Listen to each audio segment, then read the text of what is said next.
साथ तुमची बातमी आमची। पुणे येथे वास्तव्यास असलेल्या एका तरुणाला इंस्टाग्रामवर एका तरुणीच्या बहिणीला शिवीगाळ केल्याचा राग मनात धरून तरुणी आणि तिच्या साथीदारांनी अमानुष मारहाण करून विष पाजून ठार केल्याची धक्कादायक घटना घडली आहे।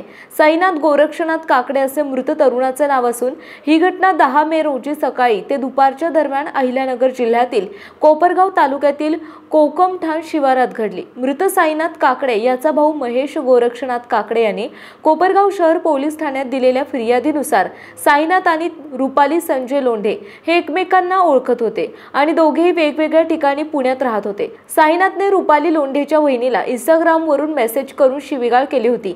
याचा राग मनात धरून रुपाली संजय लोंढे, तिचा भाऊ अनिल संजय लोंढे तसेच दिनेश विठ्ठल आसने, पवन कैलास आसने आणि राहुल अशोक चांदर या 5 जणांनी साईनाथ राहत असलेल्या पुण्यातील घरातून त्याला जबरदस्तीने ओढत बाहेर काढले।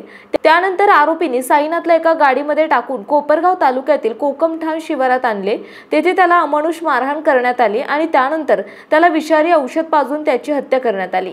घटनेची माहिती मिळाल्यानंतर साईनाथला गंभीर जखमी अवस्थेमध्ये शिर्डी येथील सुपर हॉस्पिटलमध्ये उपचारासाठी दाखल करण्यात आले, परंतु डॉक्टरांनी त्याला मृत घोषित केलं। तरुणाचा मृत्यू झाल्याचे समजताच रुग्णालयामध्ये जमलेल्या जमावाने आक्रमक पवित्रा घेतल्याने काही काळ तणावाची परिस्थिती निर्माण राहिली होती।